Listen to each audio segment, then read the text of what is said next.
Welcome to a Rob 17 production.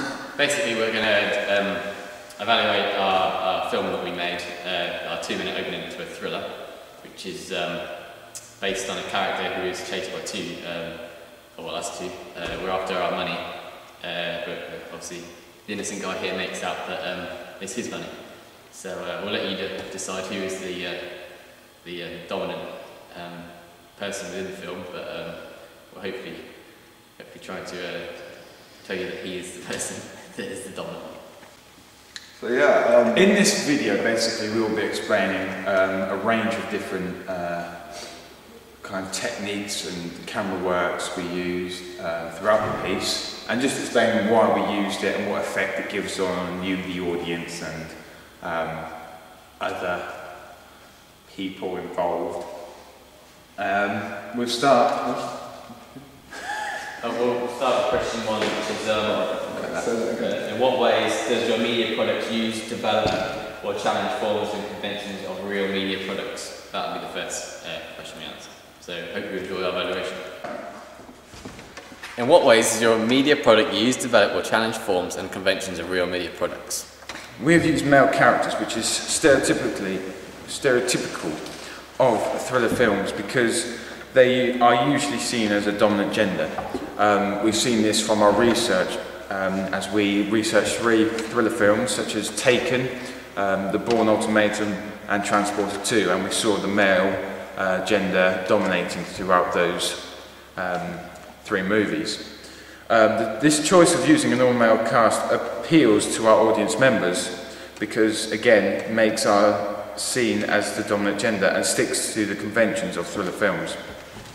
By doing this, it entices our target audience as the 15+ category. Our thriller seekers, including 3 males, makes for a dramatic and exciting film. We decided to choose myself, Rob Allison, as the victim because out of all 3 characters he looked the most innocent and harmless, which in turn makes the audience side with him. most thriller films use majorly non-diegetic sounds. They do this as a way to build tension and suspense to the audience.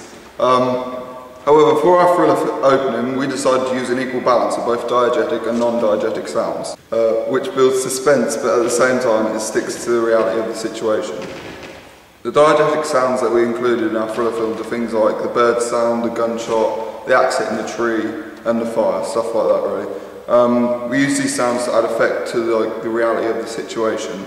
The non-diegetic sound we used is dramatic music, which we got from a film called The Bourne Ultimatum, which is also what we used for our research.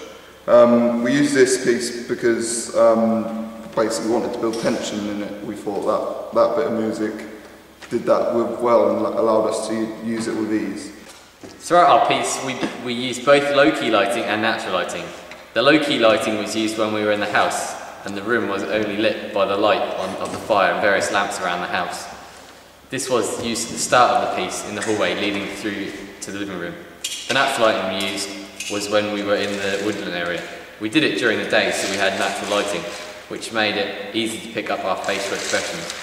Using the woodland was a good place to work because these trees would block out the full light of the sun and therefore didn't affect the camera work. We used a long shot when the character played by Rob Williams was on the phone to his boss. We used this because you could see both the characters in the shot and therefore it built tension for our audience.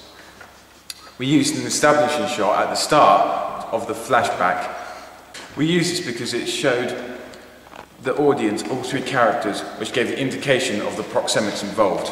We used a close-up when our character, Rob Allison, myself, who is the victim, was hiding behind a bush. We used this because it showed the audience his facial expressions so they could see he was breathless and worried. We used the mid-shot just after the character, played by myself, had been shot, and Rob Williams stood up and he said he'll pay for what he's done. We used the mid-shot so that you could see Rob's body language and see his stance, so seeing his whole body, seeing how angry he was. The low shot was used when we were chasing Rob Allison, when we first entered the woods, so to get our money. We placed the camera on the floor facing upwards so you could see the characters running over the top. This showed tension and panic, and it also kept the audience interested because there are various camera angles for them to look at. The location we used is a woodland area and a dull lit house. Firstly, we used the wooded area because it added tension to the thriller film. This is a stereotypical of a thriller film due to the fact that thriller films are usually filmed in tight enclosed environments, such as woodland, factories, rooftops, like the Bourne Ultimatum and the Transporter films. We also used the low lit house because it was a dark and dull room.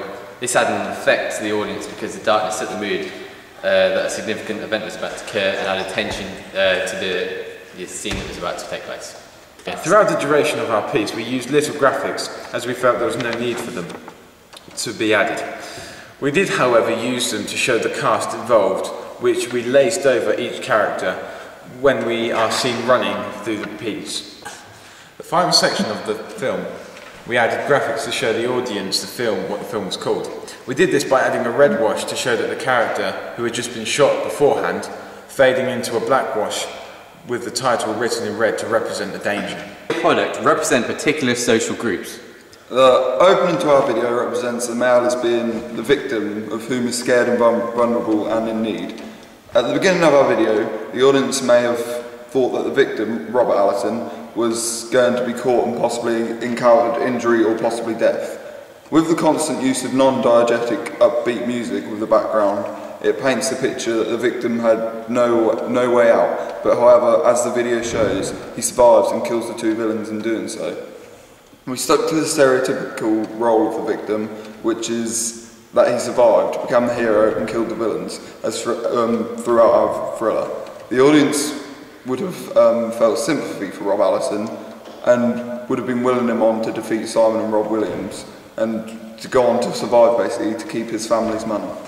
Our film as a whole sticks to the protagonist being the one that is in trouble in a thriller, and then coming out at the end of the film defeating the antagonist and still keeping the support and sympathy from the audience, even after his actions. We could have used a woman as the protagonist in our film and created an unstereotypical thriller, as women are normally not seen in a thriller film as being as the hero, and thought of the weaker gender, and the men are generally the ones who save the women. But for our target audience of 15 and over, the normal fast and thrilled film would be the best way to sell to our audience and gain the best views.